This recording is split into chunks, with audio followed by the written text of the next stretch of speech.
It's a G-O-L-D Fawlty exclusive now with Basil's Best Bits. I say every bit is my best bit. And Mr. Fawlty called me little creep.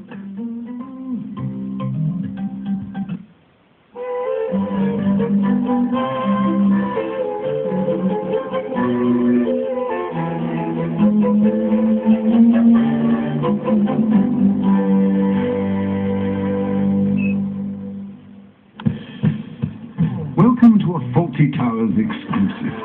30 years after the doors finally shut on the world-famous Torquay Hotel, we're checking in once more to reveal the 10 best bits as chosen by the show's star and creator, John Cleese, now sunning himself in Southern California.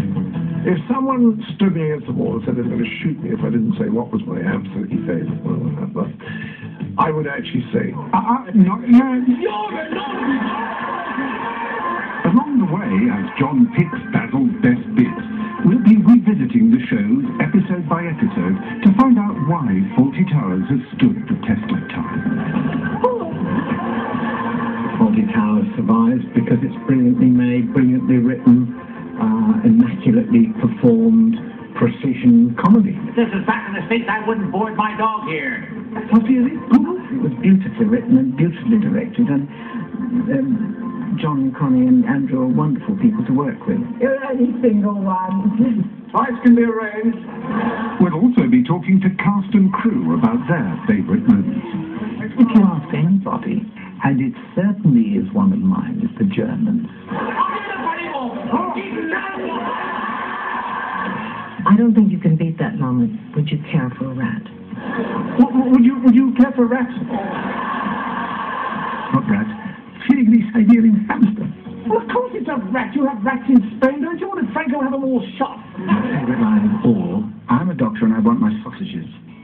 I don't know why I think it's so funny.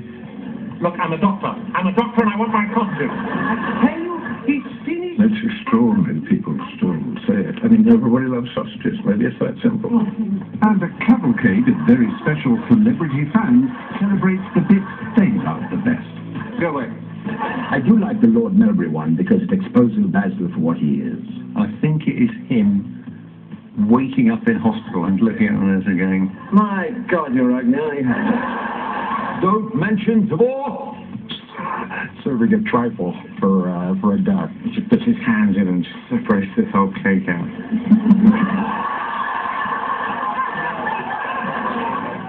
Favorite moment has to be giving the car a damn good thrashing. So, without further ado, let's begin at the very beginning. Written by and starring husband and wife John Cleese and Connie Booth. The first ever episode of Fawlty Towers arrived on our screens in 1975 and opened with Basil battling an unhung picture at a hotel full of riffraff. Have you seen the people in room 6? They've never even sat on chairs before.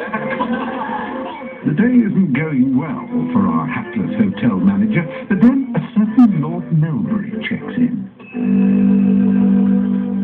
Yes, single room. Your name, please. Could I have your name? Mel, 1 second, please. Hello?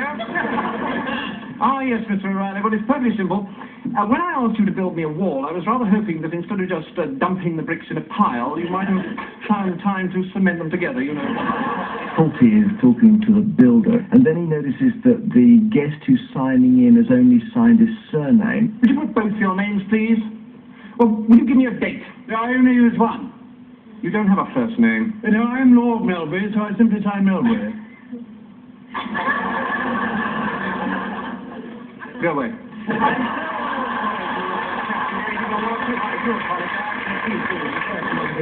Is there anything that I can do for you? Anything? That's excruciatingly well done. I mean, Basil trying to be nice to people, being impressed by people.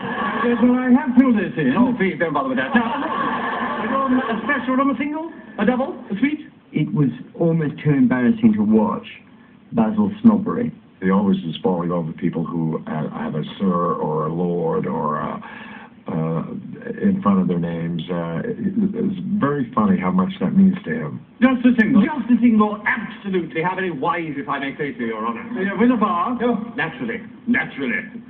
Naturellement. It's this bizarre snobbery that is so perverted, and it's very British, and he's so dazzling. I should be staying for 1 or 2 nights. Please. Manuel? That's one of my favourite episodes. It just says, this is this bloke you're going to be seeing quite a lot of, and this is what he's like, and it was just caught in a second. Our next moment from the first episode is when Polly the maid reveals that Basil's lord and master isn't all he's cracked up to be. He showed me identification. They're watching Norbury. He's a confidence trickster. I see. What do you mean, you see? Let's have a look at these valuables. What are you doing? Sybil, I forbid you to open that safe. Sybil, I forbid you to take that safe out. Sybil, do not open that safe. I forbid it. I have forbidden you. I think one of my favourite bits is the moment that Basil discovers the bricks in Lord Meldray's briefcase. John just looks at the bricks, and then he picks one up, and that gets a laugh. Takes the other one, I think, and he smells it or something. It was just such a strange thing to do. And then he bangs them together. And then in the end, he just makes a noise. Like, take it away. That's beautiful, and that takes it out of a standard sitcom area. It's a cruel moment, and it's so funny, and yet it's so poignant. You feel so sorry for John. A wonderful moment. Cue the first recorded explosion of Basil's simmering rage as our anti-hero confronts the pretend leader. Well, how are you, Lord Melbury? How are you, then? All right, mate? How's me old mucker? People get really, really angry when they're cross with themselves. And it's one of those simple truths that Basil, of course, exhibits all the time. And when he realises that Lord Melbury is not what he seemed to be, he gets very, very cross because he has been humiliated. Basil has been humiliated. Any valuables, deposits, Sir Richard? Any brick? I do apologise to you, bastard! I remember watching this with my parents. He just shouts, "Bastard!" really loudly. Twice, I think. Hello, Lord Melbury. It was one of those, how will my parents react moments. Please excuse me one moment. I suppose the bit where he's kicking Lord Melbury, that's a typical John moment, I think, when John's showing through Basil Fawlty. Just one. Sorry, Mr. Fawlty. Just one. This is another feature of the Fawlty Towers episode. There comes a moment when Basil just cracks. That's why I get so cross. He's cracking up. That's what happens when people just lose control. Coming up, more great moments from Series 1, and we find out what moment John Cleese has selected as the first